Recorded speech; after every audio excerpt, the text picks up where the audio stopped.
How the heck are you guys? I'm Fastidious. Welcome to the channel. Let's talk Raizan. Raizan, at the time of filming this, has just entered the game and has proven an absolutely formidable force in Abyss 1. He is phenomenal for Guild Boss 1 content in general, but particularly in Abyss 1 where the shields are so important. He has amazing baseline burst damage, and specifically when it comes to shield breaking, he is excellent. So, the big question players have been asking me the past few days, and the question I assume many players will continue to ask in the future when they first get him, or when he gets future rate-up banners, is going to be how important are his awakenings? We've seen already he is tremendous at A0, but because he's so strong at A0, people are wondering, does he need A1 to be even stronger? Or does he need A3? So on and so on. Well, you can see here on my test server account, the Fastidious account, I've got my A1, I've got my A3. This A1 used to be an A0. I've done pretty extensive testing here. I want to give a shout out to my boy Behemoth, who helped me set up a lot of this stuff, and most importantly, helped me make these beautiful graphics that you're going to see later on in the video. We dove pretty deep. I did a lot of Abyss 1 runs, and I think you guys will really appreciate what we came to here. Very quick, guys, I just finished filming and realized until the very end of a pretty long video, I never asked anyone to subscribe. Sorry to be a YouTuber doing that YouTuber thing, but we just passed this morning 48,000 subscribers. We're trying to get to 50,000 subs by the end of the year. If you haven't subscribed yet, do me a solid and hit that button. Thank you.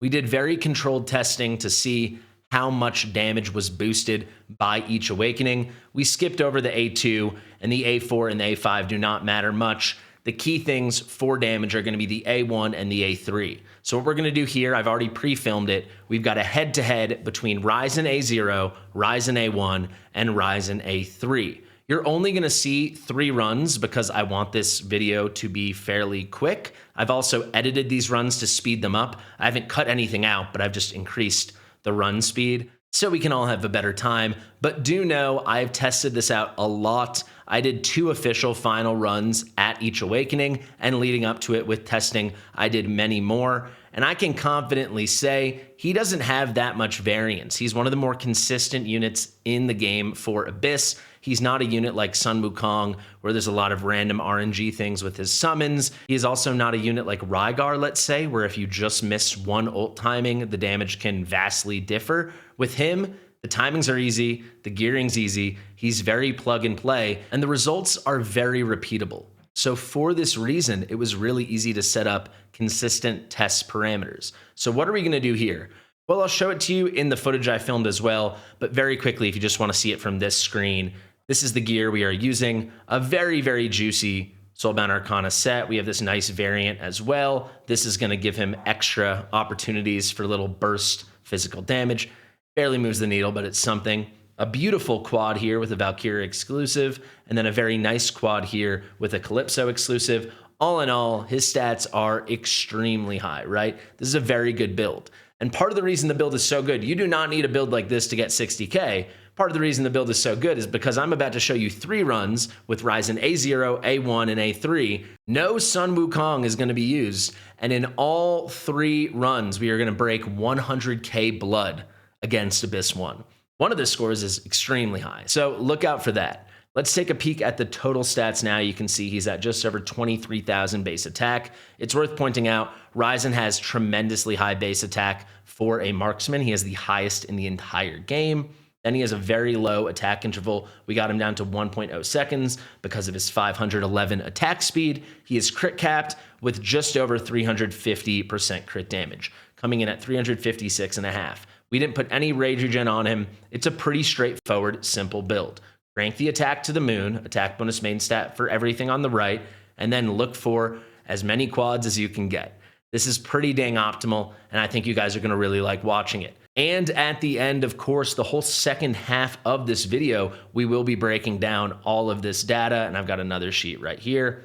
Pretty cool stuff. So we're going to go fairly quickly through the runs. If you want to see a more in-depth run, I have a full Raizan guide. This is more of a Raizan comparison showcase. Finally, for the artifact, I tried to keep it pretty simple. We're running him in a maxed out Shadow's Gaze, Very nice little augmentations here and stuff, but obviously an extremely accessible artifact. It just helps him crank his attack to the moon even more. And you can really take good advantage of how high his base attack is. We're just dumping so much attack upon him. So this is going to be the comp for the rest of the video. I'm going to make myself a lot smaller. We've got a Rygar comp. He's leading all these Nightmare Council units. And then we've got a Nastia comp, and she is leading the Poison team. She's got all these esotericists. Also Narissa, she's going to be under Nastia. And then our 2 off-faction Infernal healer and supports, we've got Diao Chan, and we have got Aelin.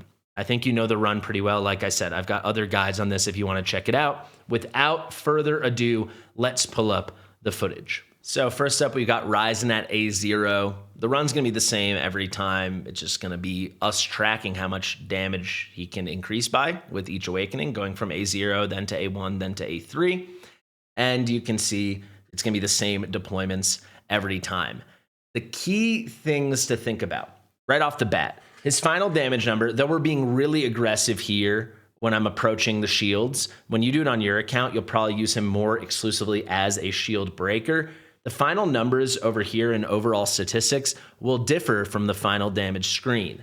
That is because these overall statistics include damage dealt to the shields, whereas the final damage screen does not. So if you're someone really struggling with the shields, which is the vast majority of us, most people are not like me on the test server going for 100K. You're like me in real life, struggling to maybe get 60K. Your Raizan numbers might look lower, but that doesn't mean he's doing less. He's actually elevating the team in a pretty crazy way, right? Because what he's doing is he's helping take those shields down faster so the vulnerability period lasts longer, especially if you're someone that heavily uses another really strong burst DPS like Sun Wukong, who's comparable to Raizan, or Kagiri at A3 or A5, who's the best in the game. You are going to see that they're able to sit on their ult potentially, especially on that first shield, maybe even the second shield, depending on what you're bringing in here. So he's enabling more DPS out of your other damage dealers. There you go. We just broke 70K. And additionally, his damage is much more than you'll realize in a lot of comps. That all being said, the damage number is still really, really, really good. He holds his own incredibly well up against anyone. The difference between an A0 Raizan, as you're going to see, and an A5 Wukong, who I tested separately on the side, we have the final damage number for that. I've also just done so many different head-to-heads and comparisons here on the test server. The difference between those two is negligible. So here you go, end of the first run, just passing 100K blood. We're picking up all our physical units, just trying to get the last little bit out. And there we go, 104,000 blood. Pretty nice run I had going there. Take you through all this stuff very quickly. But yeah, the TLDR on Raizan already, let's just pause it, 128.9 million damage is a tremendous amount of damage for a unit to deal at A0. That is more than Sun Wukong could deal. That is more than Kagiri could deal at A0. It's pretty comparable to what Numera would do. Probably is even a little more than what Numera could do if she was A0, right? All those units need awakenings. That's not to say Raizan is better than them. That's, spoiler alert, kind of the point of the video. He doesn't need awakenings. He's already out of the box this good. And you'll see this when we do our A1 and our A3 runs right now. It's pretty tremendous stuff. The proof's kind of in the pudding is what I'm trying to say. He's an awesome swap and an awesome replacement. And he really does elevate. He does. So there is the total damage. So I'll just confirm the gearing with you very quickly so everyone can know. You also saw I had another run going on there. Killing this guy myself. Yeah, pull it back up. You can see the final screen. And then if I skip right here, we can show off the build. And there you go. It's that same build, right? 356.5K. Same, all the gear. There you have it. So let's already scoot along. I showed you at the beginning the individual pieces. So let's go into the A1 run now. So I think this is the awakening most people are probably most excited about. I also want to take this moment to go over awakenings for people who are not familiar with his awakenings. Well, actually, maybe we'll do A1 now, and then we'll do A3 before the A3 run. But the A1, I think, is the one that people are most hot and bothered about, and I think with good reason. So when Thunderbolt deals damage, and that's just a key mechanism in his kit, it's a main way he deals his burst damage, he's going to increase his penetration by 1%. He can stack this up to 20 times. right? So he can go up to a 20% penetration built into his kit. It's a permanent effect once he's dealt damage from 20 Thunderbolts. This does not take long at all. So for, especially in a long fight, like something like Apocalypse, Semra, he will have this up for the vast majority of the fight. And even here, he does stack it up pretty dang quickly. Now, note, in Abyss 1, this is the content he's kind of built for right now in the game. This is where he's going to excel. The defense is so low already on Sarion, on the Drake that we're fighting, that 20% penetration is not that exciting. However, if we get future content with shields and extremely high defense, this will be an awesome awakening. But already, I mean, it's just good. Penetration means he's ignoring defense, right? So on top of everything else going on, he's ignoring 20% extra defense without exception. So that's very, very good. Let's go back to the footage. Let's pull it up here and let's watch. Just confirming it's the same gear. You can see everything is the same. Let's hop into battle. We'll get our deploys out and then we're gonna go. I'm just gonna let you guys sit and watch it. I'll disappear myself from the screen. As soon as we get the depoys out, I'm gonna throw this thing on 4X. I already did when I edited it. So you can just take it in. Everything's basically the same. And you'll just see this comp really performs. So see you in a second.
All right, we're coming up on the end of the run now. I actually want to take this moment to tell you, this is going to be our high score. You're going to see, actually, this is higher than the blood score, not Raizan score, but higher than the blood score we're going to get on our A3 run. And it's simply because this final bit of the fight, like as time's running out, is the entire magic phase.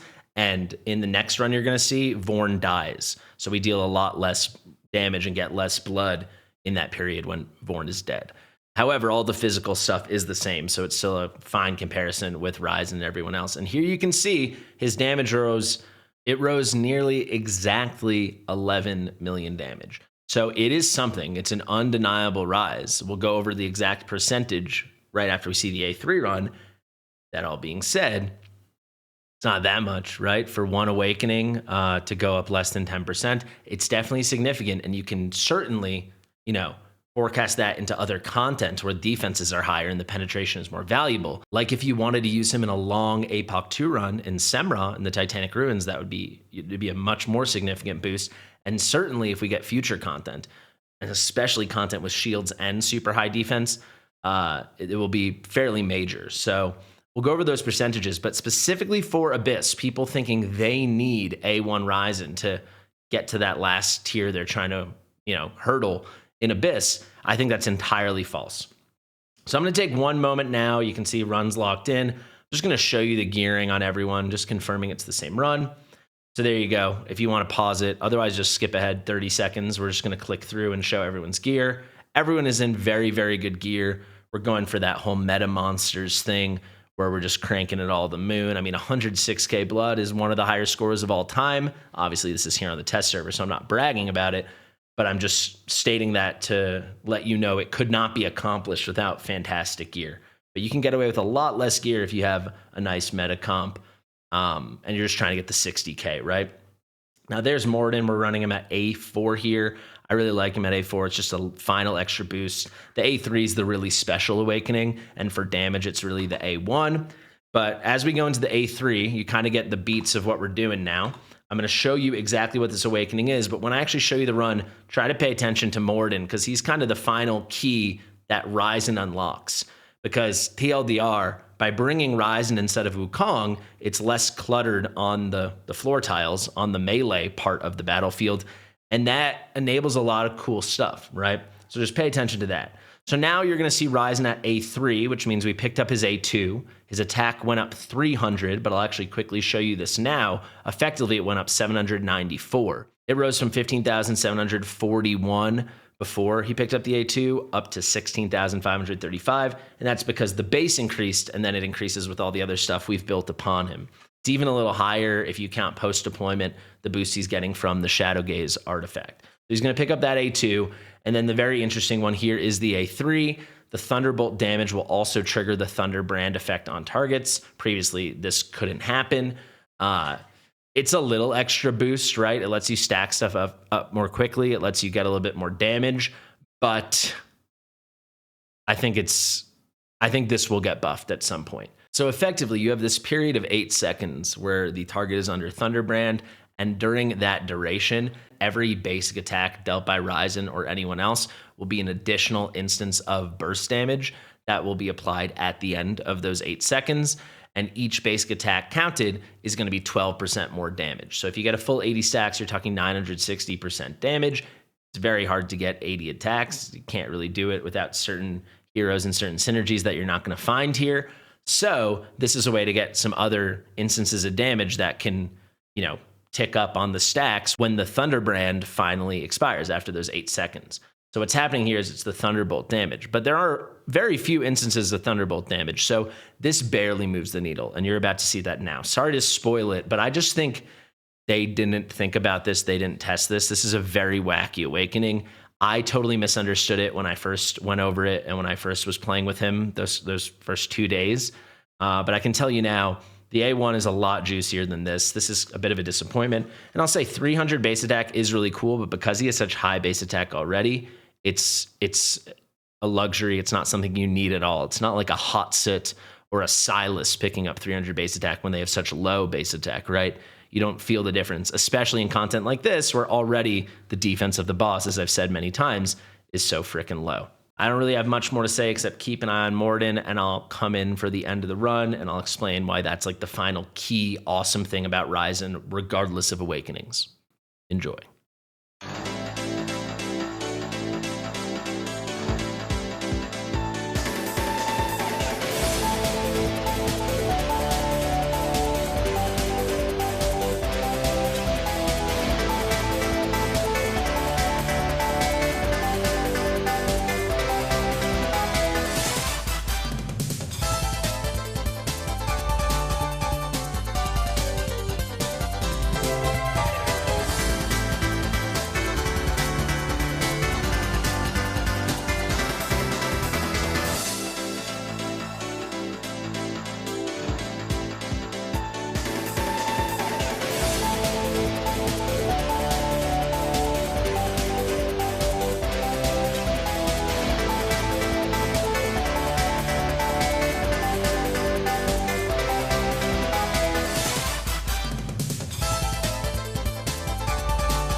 All right, so you can see I just moved Morden over here, and with this run, we can kind of see the versatility the versatility of Morden that Raizan allows. Because there's less melee units there, we've got Kigiri being the one adjacent to the tank.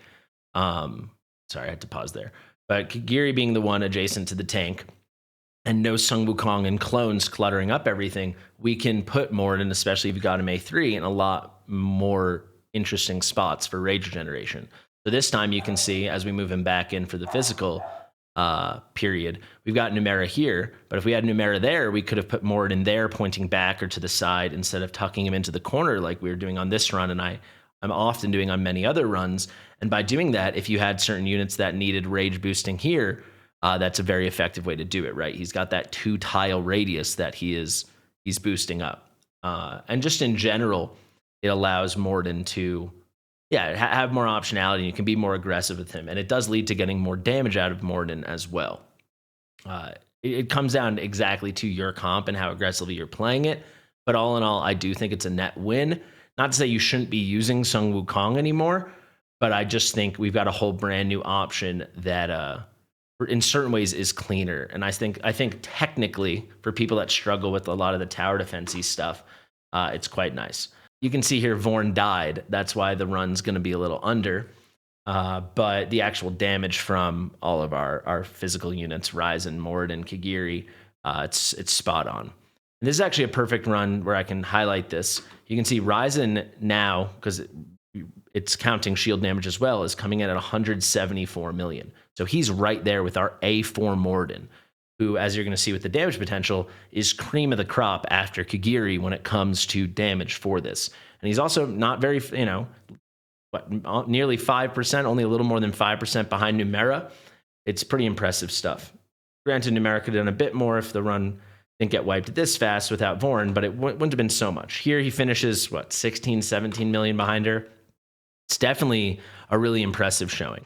And it was the same situation with the A1, basically.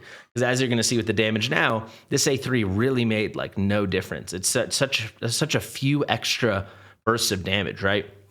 You're talking 96% more damage, something like that, from one burst, not over multiple hits.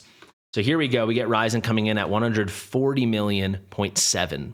So he's 1 million damage more than he was before. That's really not too much, right? In Guild Boss content, Guild Boss 1 content, 10 million damage is 1,000 blood. So here, with 1 million more damage, we're talking 100 more blood. It's not the most significant thing in the world.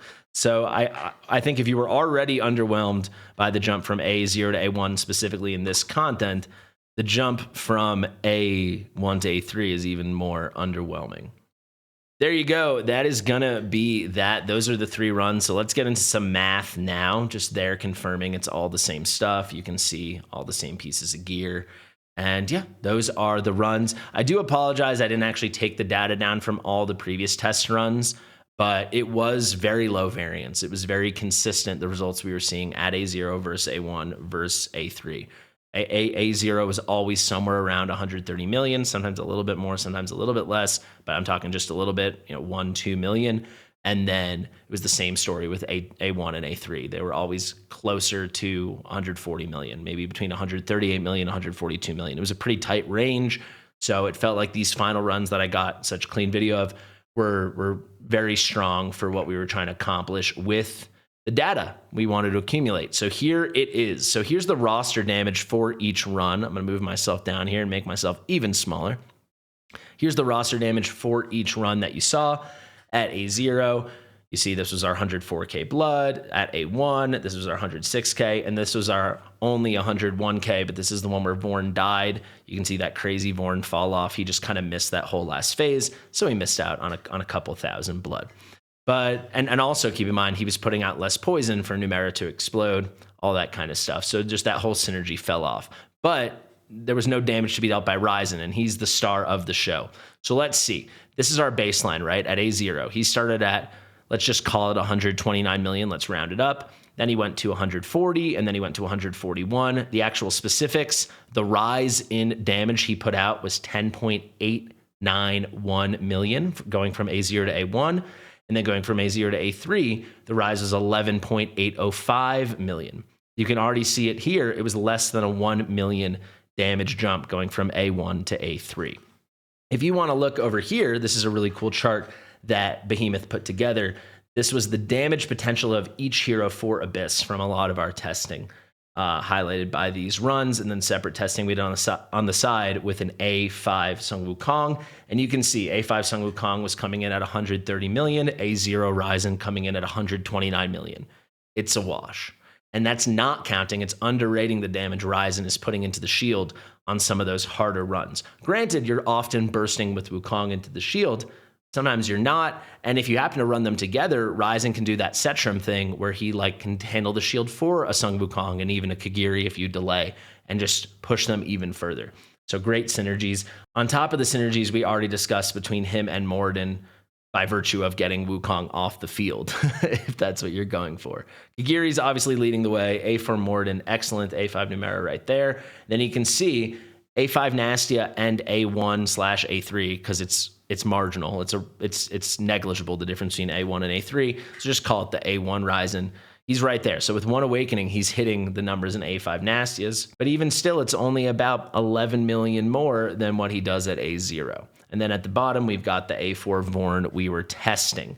You can pause this here if you want to look at any other numbers. This is just a conclusion Behemoth and I put together on his best awakening. And I think if you're going to go for an awakening, obviously the best one is the A1, specifically for Abyss. A2 might have value in other content, but in general, the A1 is going to move the needle the furthest. I think they must have made a mistake with the A3. That thing is so underwhelming. It is crazy. Let's finally wrap this up going to the chart I drew up. This is documenting the damage increases just so you can think in terms of percentages. So this is our baseline. This was his damage at A0, A1, and A3. So this column C, these are the increases over A0. So if A0 is the baseline, the increase from A0 to A0 is nothing. It's the same.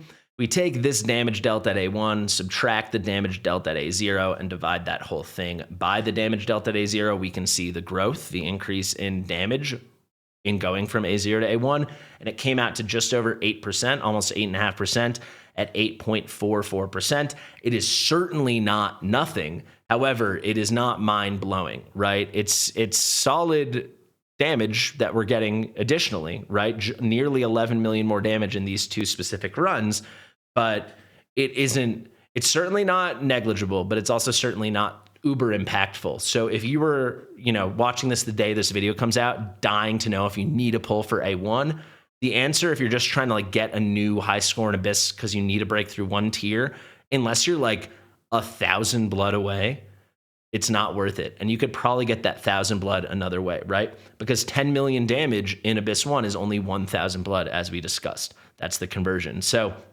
it's definitely cool. I think in other content, this increase could be a lot closer to 15%, 20%. If it was incredibly high defense content where you couldn't even clear the threshold without a little penetration, it could be way more than that. But that content doesn't exist right now outside of Semra, where Semra is not that hard regardless.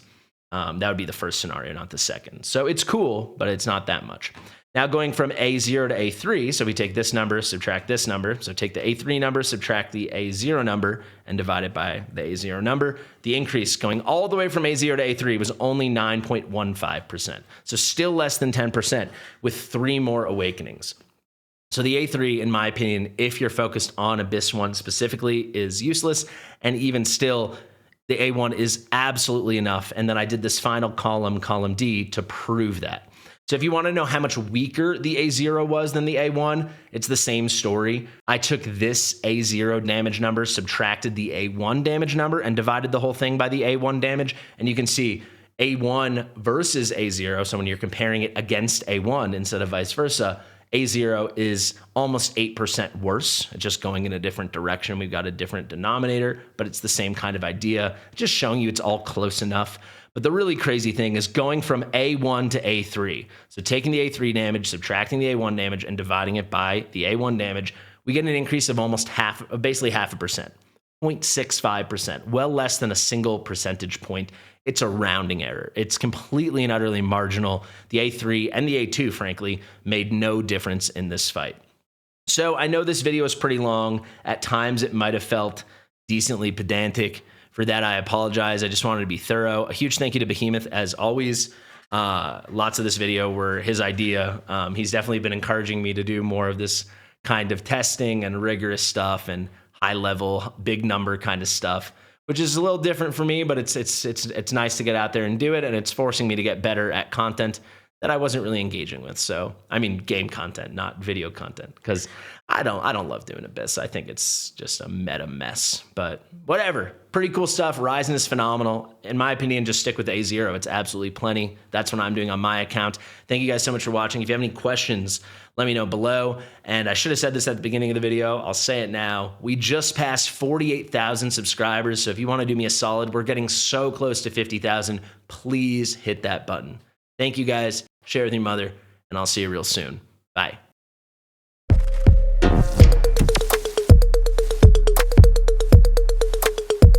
Fastidious.